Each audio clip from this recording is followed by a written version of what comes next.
Assalamu alaikum, dear students. I am Gangaram here. Today I will teach you about the connections between uniform circular motion and simple harmonic motion. So this is the topic: simple harmonic motion and uniform circular motions. इन दोनों का आपस में क्या connections होता है, किस तरह से ये कनेक्टेड होते हैं, वो हमने समझना है।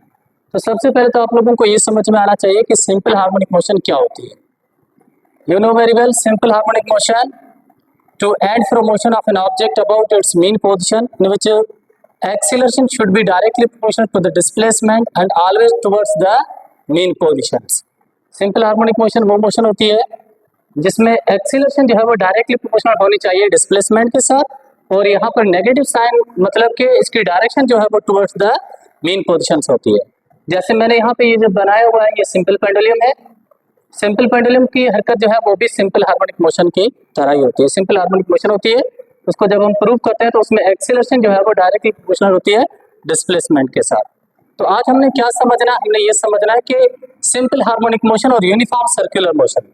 Circular motion means whenever an object move in the circumference of a circle with constant velocity. Uniform circular motion का मतलब है कि इसकी जो वेलोसिटी है, जो पार्टिकल, ये हमारे पास सर्किल है और सर्किल का ये कहलाएगा सर्कमफेरेंस ऑफ अ सर्किल। इस सर्कमफेरेंस ऑफ सर्किल में कोई पार्टिकल मूव कर रहा है, उसकी वेलोसिटी जो है वो एंगुलर वेलोसिटी जो है वो क्या होनी चाहिए, कांस्टेंट होनी चाहिए। अगर ये एंगुलर वेलोसिटी कांस्टेंट है तो फिर हम कहेंगे ये यूनिफॉर्म सर्कुलर मोशन है। अच्छा, अब हमने कैसे जो कि इन दोनों का कनेक्शंस करना है। Whenever an object move in the circumference of a circle, at that time its shadow perform the simple harmonic motion at the diameter of that circle. मैंने क्या कहा, मैंने कहा कि जब भी कोई पार्टिकल इस सर्किल में मूव करेगा तो उसका शेडो यहाँ पर बनेगा, इस लाइन के ऊपर शेडो बनेगा जो कि सर्किल का डायमीटर है। जब ये डायमीटर पे शेडो बनेगा तो ये शेडो क्या करेगा, जैसे पार्टिकल यूं मूव कर रहा है तो शेडो यूं मूव करेगा। अब जैसे पार्टिकल यूं मूव करेगा तो शेडो बैकवर्ड ऐसे मूव करेगा। अब ये पार्टिकल ऐसे मूव कर रहा है सर्कमफेरेंस ऑफ अ सर्किल में, और उसका शेडो जो है वो to and from motion perform कर रहा है क्या, किस पर, सर्किल के डायमीटर पर। तो हमने क्या करना है, हमने सपोज करना है कि ये सर्कमफेरेंस ऑफ अ सर्किल है और ये उसका डायमीटर है। अब ये जो पार्टिकल है यहाँ से मूव करता हुआ यहाँ पर पहुंच जाता है, तो ये जो डिस्प्लेसमेंट है इसको हम एक्स नॉट से रिप्रेजेंट करेंगे जो कि सर्किल का रेडियस भी होगा, और इसका शेडो बिल्कुल वर्टिकल यहाँ पे डायमीटर में बनेगा। ये जो डिस्टेंस होगा सेंटर से हम इसको एक्स डिस्टेंस कहेंगे। अब अगर हम इस ट्रायंगल को देखते हैं तो ट्रायंगल में हमारे पास ये है बेस और सॉरी ये हमारे पास हाइपोटेन्यूज और ये परपेंडिकुलर बन जाता है। अब यहाँ पर cos थीटा जो कि बराबर होती है बेस अपॉन हाइपोटेन्यूज के, तो यहाँ पर बेस आपके पास है क्या बेटा, x अपॉन में x नॉट, ये इसके बराबर हो जाएगा। cos theta is equal to the, अब यहाँ पे हम कह सकते हैं कि cos theta is equal to the x upon x naught, ये कह सकते हैं। इसको हमने यहाँ पर रखना है। हमने क्या समझना है, हमने समझना है कि सिंपल हार्मोनिक मोशन में क्या होता है, acceleration should be directly proportional to the displacement. Acceleration क्या होनी चाहिए, डिस्प्लेसमेंट के साथ डायरेक्टली प्रोपोर्शनल होनी चाहिए। तो अब यहाँ पर हम कॉन्सेप्ट लेंगे एक्सीलरेशन का। अब ये जो पार्टिकल यहाँ पे मूव कर रहा है, जब भी कोई पार्टिकल सर्किल में मूव करता है तो उसके पास एक्सीलरेशन कौन सी होती है, उसके पास एक्सीलरेशन होती है सेंट्रीपिटल एक्सीलरेशन। क्या होती है, सेंट्रीपिटल एक्सीलरेशन। अब ये सेंट्रीपिटल एक्सीलरेशन जो है, जैसे हम ये पार्टिकल घूम के अगर यहाँ पर आ जाता है तो हम यहाँ पर बना लेते हैं, ये बिलफर्ज उसकी सेंट्रीपिटल एक्सीलरेशन है। अब ये सेंट्रीपिटल एक्सीलरेशन के दो कंपोनेंट्स बन जाएंगे, एक बनेगा एक्स कंपोनेंट जो कि एक्स होगा और दूसरा बनेगा ए वाई कंपोनेंट ए वाई। अब ये जो हमारा शेडो जो है वो सेंट्रीपिटल एक्सीलरेशन के कौन से कंपोनेंट में मूव कर रहा है, एक्स कंपोनेंट में मूव कर रहा है। तो हमने एक्स को देखना है।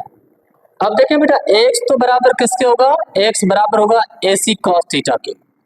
किसके बराबर होगा, ए सी कॉस थीटा के बराबर। कैसे, आपने पढ़ा होगा कि when a vector resolve into rectangular components at that time its x component will be a c cos theta, और वाई कंपोनेंट अगर होता तो a y is equal to a c sine theta बन जाता। तो यहाँ पर x is equal to a c cos theta बन जाएगा। तो x is equal to centripetal acceleration आप लोगों को पता होना चाहिए, वी स्क्वायर अपॉन आर के बराबर होती है, और कॉस थीटा आप यहाँ से देखें एक्स अपॉन एक्स नॉट के बराबर।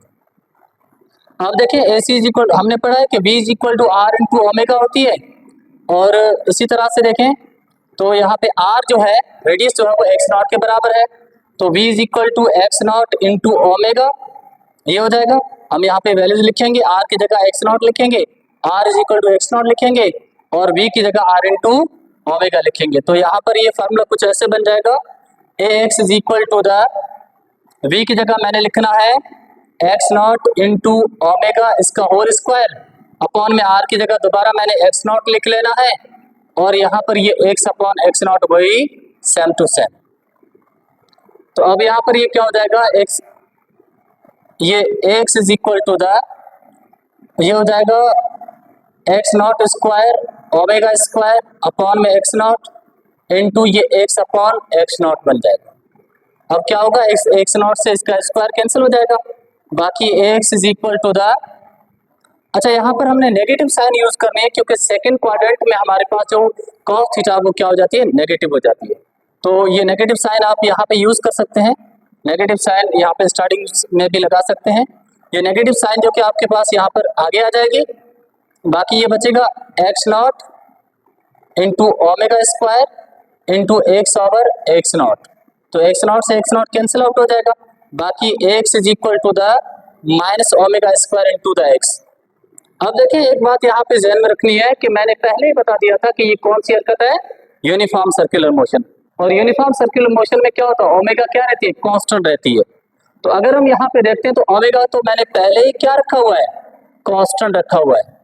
अगर मैंने ओमेगा को कांस्टेंट रखा हुआ है तो इसका और इसका रिलेशन क्या बन जाता है, बिल्कुल वो सही वही रिलेशन बनेगा, directly proportional, x is directly proportional to the displacement.